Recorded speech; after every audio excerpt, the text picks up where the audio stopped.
सबै जङ्गल भइसक्यो है। यता चाहिँ कुबिन भन्ने हो, कुबिन थियो। सबै जङ्गल भइसक्यो अहिले सबै बसिसकेर। उताको चाहिँ घिम्रङ हो के अरे, घिम्रङ गाउँ। पानी पर्यो चैत वैशाखको बेलामा पनि गर्मी भएर छारीमा बस्ने बेला हो। पानी परेर बक्खु ओढेर हिँडेछु म त। पानी परेर जाडो पनि भएको छ। यो सबलको मोटर बाटो यो यस्तो छ। पहिला चाहिँ मोटर बाटो आउनुभन्दा पहिला चाहिँ यहाँ तलबाट उकालो आउने थियो। यसरी उकालो आउने थियो, यहाँ आइपुग्ने थियो।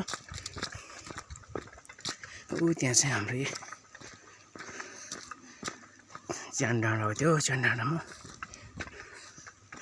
हाम्रो गुरुङहरूको मृत्यु पश्चात यहाँ ल्याएर जलाउने ठाउँ हो। यो सबलकोन डाँडा भनिन्छ। यो रोड बाटो चाहिँ अहिले पहिलेको भन्दा पनि झन् फराकिलो बनाएको छ। अब सायद आशा छ छिट्टै पिच पनि होस् भन्न चाहन्छु।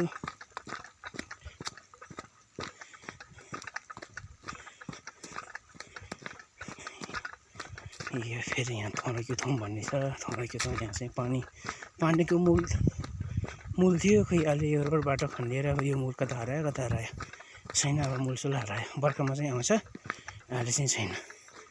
यस्तो छ यो सबलकोन जाने बाटो।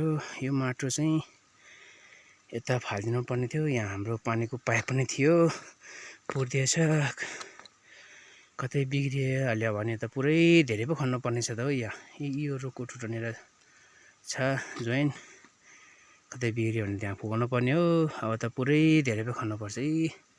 सबलकोन डाँडा पनि सबै पहिले चाहिँ हामीले नै फाँडे थियो।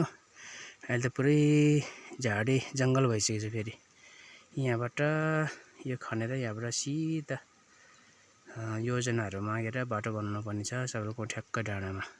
त्यो च्यानको उसमा पुर्याउनको लागि सोचाइ छ। तर के गर्ने, व्यक्तिगत कसैले गर्न सकिँदैन। गाउँपालिकाको बजेटहरू पर्न सक्यो भने यहाँ हामीले माग गरेर योजना माग गरेर यहाँ बाटो बनाउनु पर्ने छ। यहाँबाट ठ्याक्क त्यहाँ च्यानघारी डाँडामा केही पनि देखेको छैन। यो रुखहरू सबै भयो, धेरै अग्लो भइसक्यो। 2-3 वर्षमा यत्रो भइसकेको छ। म हुने बेलामा चाहिँ यस्तो थिएन। अहिले चाहिँ सबै उजाड डाँडा थियो, नाङ्गो थियो। अहिले त 3 वर्षमा यतिको भइसकेको छ डाँडाको। यो रुख घर त केही पनि देखिँदैन। यस्तो छ है। उता घिम्रङ भयो के अरे, तल खुदी खोला। रोड बाटोहरू यस्तो छ। अब यस्तै छ हाम्रो गाउँले जिन्दगी।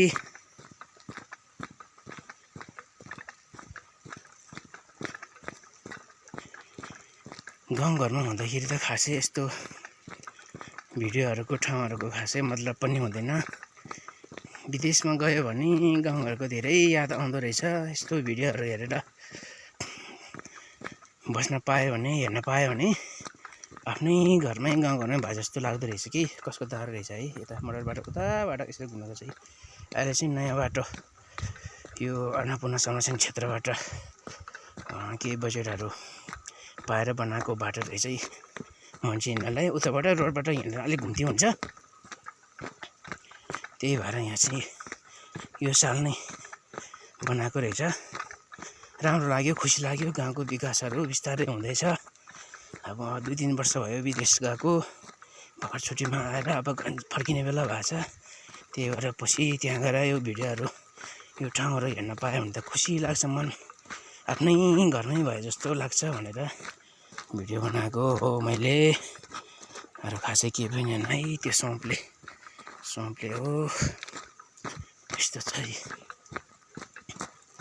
पानी पर्यो, झन् पर्दै आयो पानी। साह्रै जाडो छ। चैत वैशाखको बेला पनि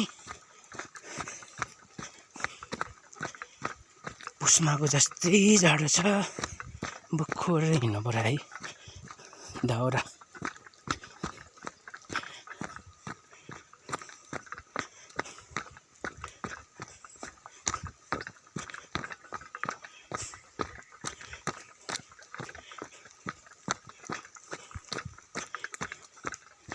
यो दारो पनि पोहोरको होला नलागिरहेछ। यो चाहिँ दिपेन्द्रहरूको अरे भन्ने सुनेको छु। दारो टन्नै रहेछ। अब यो साल काट्ने, अर्को साल बाल्ने, यो चाहिँ अब बाल्ने, अबको बर्खामा काट्ने बाल्ने होला सायद। उकिनको बाटो चाहिँ उताबाट घुमेर यहाँ आइपुग्छ। यो बाटो फेरि उपल्लो भाषा जाने बाटो है त। यहाँबाट चाहिँ यहाँबाट माथिबाट गयो भने अब नयाँ पुग्ने हो के अरे। यहाँ तलबाट चाहिँ यसरी सिधो गयो भने उपल्लो भाँचे यतै जानु पर्यो। उपल्लो भाँचे पुगिन्छ यहाँबाट। पानी पर्यो भन्नु पर्यो।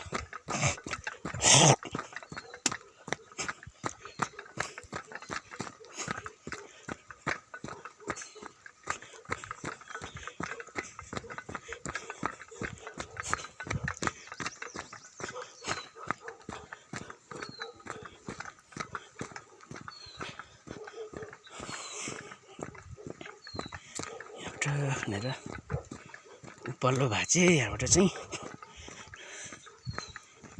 मामा आदिप्रसादको घरसम्म पुग्छ यो बाटोले। यो जङ्गल चाहिँ यो उतिस घर चाहिँ मेरो है साथीहरू। यहाँ चाहिँ पहिला यो उतिस घरको भित्र चाहिँ अलैँची रोपेको थियो। 4-5 लाख खर्च भयो रोपेर गोड्ने यताउता बिउ किनेर 4-5 लाख खर्च भयो। अनि फल्ने बेलामा बोट पनि मरेर गयो। 1 पैसा पनि लिन पाइएन। त्यही भएर अहिले चाहिँ तल चाहिँ निङ्गला घारी छ। माथि अझै उत्तिस रुखहरू नै बाँकी छ। अब यसले काटेर सकेपछि फेरि यहाँ चाहिँ घाँसको रुखहरू रोप्नु पर्ने छ। त्यही सोचिरहेको छु। के हुन्छ हेरौँ अब भविष्यले बताउँछ। गर्दै गएपछि के हुन्छ कसो हुन्छ। यो यहाँबाट उताबाट यो खोल्साबाट यसो यो तलको निङ्गला घारी तल सोमले चौधरा पिपलको बोट थियो। अहिले चाहिँ ढलिसकेको छैन। रोडबाट आएर त्यो बाटोले खस्किएर पिपलको बोट पनि ढल्यो छैन। त्यहाँसम्म पुग्छ यो उत्तिस घारी मेरो है साथीहरू। यस्तो छ।